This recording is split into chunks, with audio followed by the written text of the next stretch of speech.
Bismillahirrahmanirrahim. Assalamualaikum warahmatullahi wabarakatuh.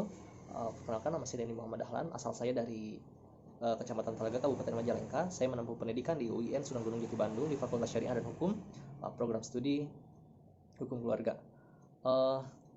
Di sini dalam video ini saya akan melakukan resensi atau resum dari salah satu materi kuliah yang namanya Politik Hukum Islam, di mana dosen pengampunya itu yang pertama ada Profesor Dr. Fauzan Ali Rashid MSI dan dosen kedua ada Lutfi Fahrul Riza SSY MSI.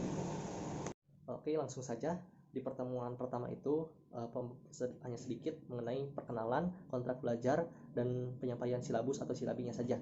Di pertemuan kedua baru masuk ke dalam materi dengan subjudul Konsep Dasar Politik Hukum Islam, mencakup 5 bagian, yakni definisi, ruang lingkup, batasan, hubungannya dengan ilmu pengetahuan yang lain, kemudian yang kelima itu membahas sekilas tentang hakikat ilmu pengetahuan. Yang pertama, definisi. Jadi berasal dari bahasa Belanda, yakni Rechtspolitik, yang artinya kebijakan penetapan sebuah hukum. Adapun menurut Padma Wahjono, politik hukum itu merupakan ius constituendum atau hukum yang dicita-citakan. Nah, langsung masuk ke ruang lingkup. Di sini saya menyampaikan 2-3 poin saja. Jadi ruang lingkupnya itu berbicara mengenai nilai-nilai dan aspirasi. Jadi aktivitas politik hukum itu tidak bisa dilakukan oleh satu lembaga saja, akan tetapi satu lembaga atau orang saja, tetapi harus melibatkan lembaga atau orang-orang yang memiliki kepentingan dan memiliki kewenangan. Kemudian adanya perdebatan dan perumusan mengenai nilai-nilai dan aspirasi ini. Kemudian poin ketiga, penyelenggara yang berwenang dalam merumuskan dan menetapkan kebijakan itu sendiri. Adapun hubungannya dengan ilmu yang lain seperti ilmu hukum dan hukum tata negara. Nah, dengan ilmu hukum ini kaitannya atau hubungan itu membahas bagaimana menyusun RUU atau rancangan undang-undang, dan membahas juga siapa objek hukum, apa subjek hukum. Kemudian membahas juga apa tujuan hukum. Adapun dengan HTN itu berbicara pada aspek-aspek kewenangan dan pembagian kekuasaan. Dalam video pemaparan materinya itu dibahas juga sekilas mengenai hakikat ilmu pengetahuan. Jadi ilmu pengetahuan ini ada bedanya. Secara definisi, pengetahuan itu adalah apa yang diketahui melalui panca indera, sedangkan ilmu adalah pengetahuan yang sistematis. Nah, jika masuk dalam filsafat ilmu, setidaknya ada 3 indikator yang dapat merubah pengetahuan itu menjadi sebuah ilmu. Yang pertama adalah ontologis, yang artinya si pengetahuan itu dapat didefinisikan atau dapat diartikan. Yang kedua epistemologis, jadi si pengetahuan ini memiliki metode dalam pembelajarannya, cara dalam pembelajarannya. Dan yang ketiga adalah aksiologis, jadi artinya itu si pengetahuan ini berguna dan bermanfaat, memiliki kegunaan dan memiliki kemanfaatan. Jika sudah memenuhi 3 indikator ini, maka pengetahuan dapat menjadi sebuah ilmu. Baik, dalam pertemuan ketiga itu membahas mengenai relasi politik hukum. Pada awalnya banyak yang menganggap bahwa politik hukum itu satu hal yang sama, akan tetapi pada dasarnya politik dengan hukum itu sangat berbeda. Bahkan ada yang mengatakan bahwa politik dengan hukum ini salah satu 2 kutub yang sangat berbeda.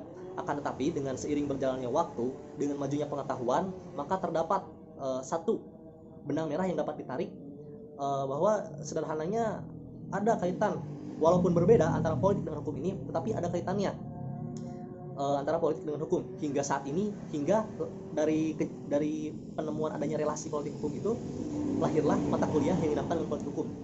Di sini saya akan menyebutkan relasi politik hukum itu hanya menurut beberapa orang saja. Menurut John Austin, bahwa dalam bahasa Inggris itu law is a command of the lawgiver. Jadi menurut beliau, cerminan daripada sebuah produk hukum adalah siapa yang memberikan perintahnya. Jadi menurut beliau, menurut John Austin, bahwa nanti kita itu dapat menganalisis bahwa ketika kekuasaan si A, produk hukumnya itu, kebijakan itu seperti begini, tapi akan berbeda dengan kebijakan ketika si B berkuasa. Produk hukumnya pun akan berbeda dengan produk hukum yang dikeluarkan oleh A. Dan poin kedua menurut John Austin itu non value atau tidak ada nilai. Jadi maksudnya itu bukan tidak ada nilai, tapi maksudnya itu jadi dalam hukum tidak berbicara tentang baik atau buruknya saja, tidak berbicara tentang baik atau buruk. Lalu poin kedua menurut John Austin adalah non value. Maksudnya adalah dalam hukum tidak berbicara tentang baik atau buruknya, akan tetapi apa yang menjadi kehendak dari yang memberi perintah dari penguasa saat itu. Yang poin ketiga adalah command king. Jadi perintah yang berkuasa berbicara mengenai tentang keabsolutan penguasa yang memiliki kekuasaan penuh terhadap kebijakannya itu. Dan yang poin terakhirnya itu adalah antitesis sejarah. Kemudian menurut H.L.A. Hart, beliau juga dalam poin pertamanya mengenai Command of Human Being, pendapatnya itu tidak jauh beda dengan John Austin, bahwa produk hukum yang dikeluarkan itu tergantung daripada pemerintahannya, siapa yang berkuasa. Akan tetapi hukum itu tidak memiliki korelasi menurut Hart, tidak memiliki korelasi dengan politik, sosiologi dan lainnya. Jadi pola pikirnya itu mirip dengan Steuven teori. Kemudian menurut Lord Acton, bahwa politik hukum ini antara politik dengan hukum ini setidaknya memiliki pengaruh ke dalam 3 hal, diantaranya the content of the law, jadi mempengaruhi hakikat atau substansi dari hukum itu sendiri. Kemudian the structure of the law, jadi mempengaruhi struktur daripada hukum tersebut. Dan yang ketiga the culture of the law, bahwa akan mempengaruhi budaya dari produk hukum itu sendiri. Adapun mengenai pendapat mengenai simbiosis mutualisme, jadi mengatakan bahwa hukum dan politik itu saling terkait ya, dan antara politik dengan hukum itu saling membutuhkan. Jadi diantaranya tidak ada yang saling mendominasi dan tidak ada yang saling mendominasi dan tidak ada yang terdominasi. Jadi sama-sama saling membutuhkan. Kemudian dalam pertemuan keempat, subjudulnya itu sejarah politik hukum. Menurut Imam Syaifuni Hasim Tohari, bahwa latar belakang lahirnya politik hukum itu sendiri adanya ketidakpuasan daripada sarjana-sarjana hukum terhadap pendekatan hukum.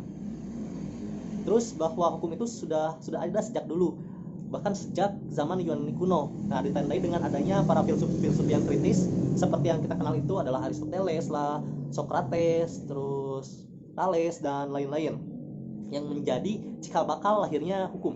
Lalu dalam analisis Sucipto Raharjo, beliau menyatakan bahwa pada abad ke-19 di Eropa dan di Amerika, individu itu merupakan pusat dari peraturan hukum.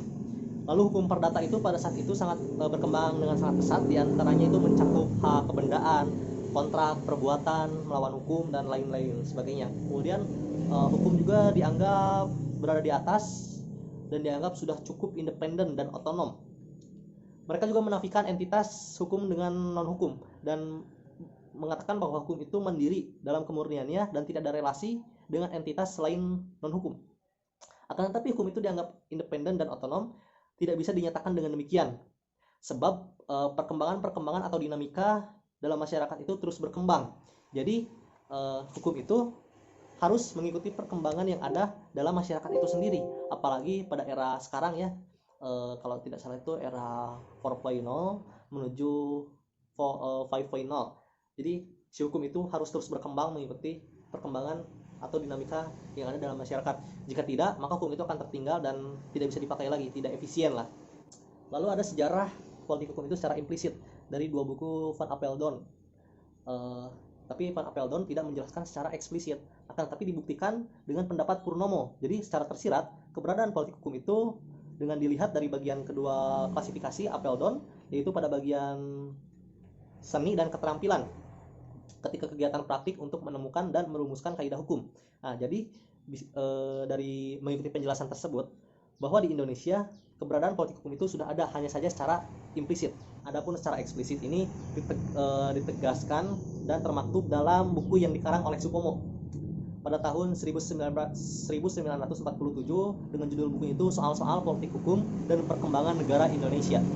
Pada dasarnya politik hukum ini lahir sebagai suatu disiplin ilmu karena adanya ketidakpuasan atau kecemasan daripada kalangan sarjana hukum atau teorisi hukum terhadap metode pendekatan atau penemuan hukum yang sudah ada selama ini. Masuk ke pertemuan kelima dengan subjudul politik hukum Islam, di mana dalam materi ini mencatut dari pemikiran Ibnu Taimiyah. Ibnu Taimiyah merupakan pemikir Islam yang saat itu merupakan salah satu orang yang termasyhur di kalangan tokoh-tokoh lainnya, dengan karya bukunya yang berjudulkan Siasah Syariah fi Islam Ro'iyah wal Ro'iyah. Beliau memfokuskan buku ini pada kajian siasah. Menurut Ibnu Taimiyah, siasah syariah ini merupakan pengaplikasian dari maslahah mursalah atau pengetahuan non syara. Jadi masalah mursalah ini mengatur tentang kesejahteraan manusia dengan hukum yang ketentuannya tidak termuat dalam hukum syara. Lalu dalam siasat syariah ini antara negara dan agama itu tidak dapat dipisahkan, maka menganut integrasi. Nah, dalam Islam terdapat reformasi hukum atau pembaruan hukum Islam yang merupakan salah satu metode yang digunakan untuk melakukan pembaruan hukum. Jadi pembaruan hukum itu guna untuk mengikuti perkembangan zaman, perkembangan yang ada dalam masyarakat, supaya hukum itu terus berkembang dan tidak kaku. Dalam buku Juhaya S. Praja, hukum Islam ini memiliki prinsip-prinsip, diantaranya adalah tauhid, kemudian keadilan, lalu amar ma'ruf nahi mungkar, kemudian kebebasan atau kemerdekaan ya, di menolak penjajahan, kemudian adanya persamaan atau egalite, kemudian al-ta'win atau sebagai penolong, dan yang terakhir itu adanya toleransi. Kemudian di pertemuan ke-7 dengan subjudul sifat hukum membahas tiga sifat ya, yakni fakultatif, mengatur, yang artinya mengatur, kemudian imperatif yang artinya memaksa, dan yang terakhir itu represif. Pertama, sifat hukum fakultatif atau mengatur. Nah, maksudnya hukum yang bersifat mengatur serta bisa diartikan juga sebagai hukum pelengkap, yang artinya dalam keadaan konkret hukum ini bisa dikesampingkan dengan atau oleh perjanjian yang diadakan oleh para pihak yang terkait. Dengan kata lain, hukum ini secara a priori tidaklah mengikat atau wajib untuk ditaati.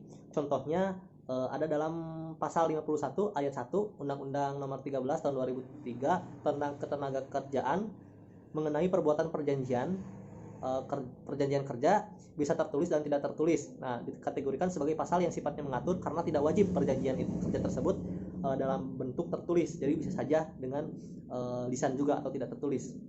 Kemudian tidak adanya sanksi bagi mereka yang membuat perjanjian secara lisan, sehingga perjanjian kerja dalam bentuk tertulis ataupun bukan dalam bentuk tertulis maupun tidak tertulis bukan hal yang memaksa.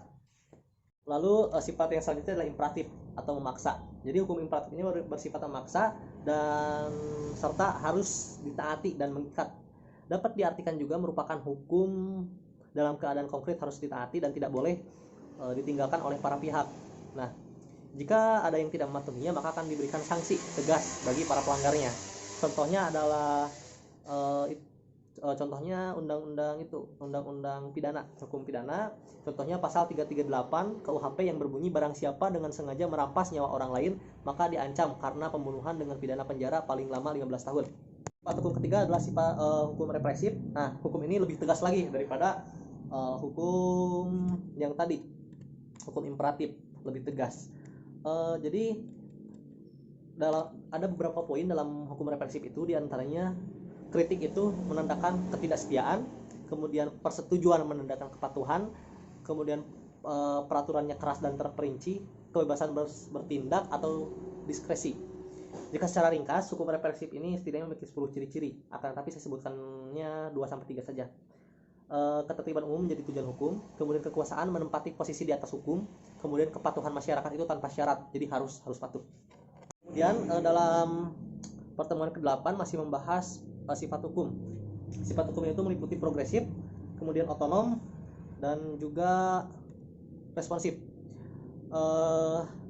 Di dalam sifat hukum progresif ini merupakan sifat hukum yang kebalikan dari sifat hukum represif yang lebih tegas daripada imperatif.